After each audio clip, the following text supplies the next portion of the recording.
the first step is to know that you have a significant enough difference, right? That's the first step. You basically see opportunities trailing off. You talk to the sales manager or the whoever, and they basically have, hey, you know what? We might be able to catch up on what we need to do in September and October and so forth. But basically, the stuff that we've already missed, and the stuff we're likely going to miss in the next few months, we won't be able to kind of win that back. Yeah. We just won't be, right? Yeah.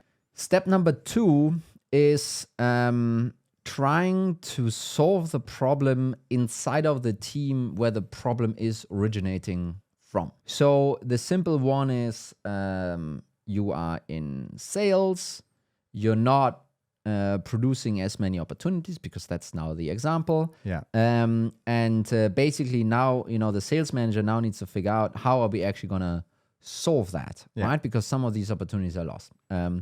And one fix here now could be, and this might, require the CFO to approve and so forth, would be to overhire. Yeah. So basically, your original plan was to grow to 20 or 30 outbound reps, whatever. You started going in that direction. Maybe hiring is on track, but performance is not on track. But the way to catch up, you actually need to overhire. Yeah. You now need to, instead of 20, you need to grow to 25 in the same time period in order to catch up the gap that you have created, right? And then, as long as you're staying within the team, you can actually stay on the metric level. You can basically say like, okay, so wait a minute, we have a gap now of 50 opportunities. We know, it's simple math, and it's, it's this outbound thing is our typical go-to, but it's just so fucking simple, right? Hey, we need to, we have, 50 opportunities we're behind. We know that an SDR can do 10 opportunities, maybe, overhiring by 2 or 3 reps, and then we kind of gonna get there. Yeah. Well, knowing though that overhiring needs to happen pretty soon because you have you have your sales cycles, and you actually need to create those additional 50 opportunities, in September, in order for them to potentially close in December. Once you go outside of the team, you need to start leaving the metric piece behind. Yeah. How many opportunities are you behind? And you start, quote unquote, pricing it in. You need to say, well, this opportunity gap is resulting in X amount of a revenue gap. Yeah. The reason is that those opportunities are not interchangeable across teams, right? The outbound opportunities will generate, they will convert in a specific way, in a specific time, and for a specific amount of money.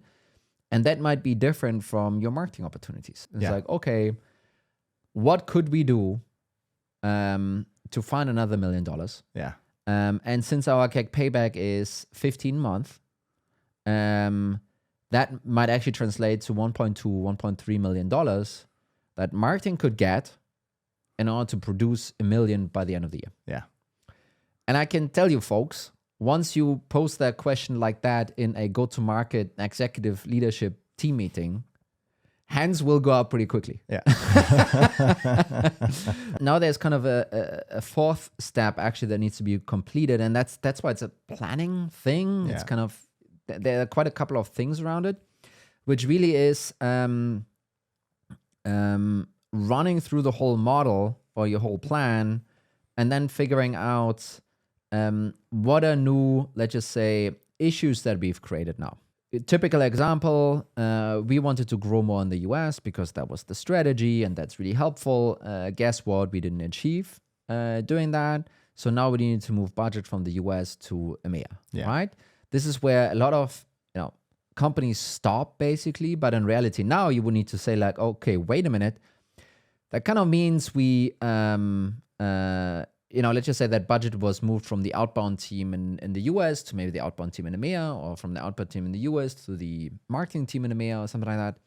That actually now means that these AEs that you plan to hire to take care of those opportunities in Q3, Q4, they also now need to be moved over to EMEA. Yeah. Right? You can't just stop at, okay, marketing in EMEA is, taking this ball now and running with this. You need to kind of think through the downstream effect of that change. The last point, though, is kind of moving on to the fifth one here, actually, which is a little bit funny, potentially. Let's see how it lands. But basically, you see you have a problem, you try to fix it on the small scale, you figured out maybe you need to fix it on the big scale, you did the replan, and you realize, hey, you're still going to be short. Yeah. Something is still missing. You're not going to get up to the revenue number that you promised everyone, right? Yeah. So now you need to sit down in a private equity-led board. And really kind of the difference is still, think about it. You are in early April now. Yeah. You have your early April board meeting. You're coming off hitting Q1. So really, Q1 is great board meeting season because everyone is hitting. So high five to that. But basically, now you kind of have a happy board that was just congratulating you on your Q1 success, patting you on the shoulder. And then as you turn the next page, you basically now, in a good mood board meeting, can say, hey, folks, I think we have a problem in Q4. Yeah. It's going to be X amount of millions. We calculated that out. We want to do so much catch up in sales in order kind of to slim the gap. We moved some budget around from EMEA to the US or vice versa. We did the whole thing, but still we're going to have X amount of gap. Yeah. People will be less forgiving at that point, right? Yeah. And it's also a thing of like confidence to get right. And maybe there's almost like a CEO message here, potentially also for CFOs, but it's almost like if you have missed already without warning a couple of times, and then you give warning for more misses, it's like, are you going to tell us the full story? Yeah. I mean, how many more surprises are we going to have by the end of the year? Right?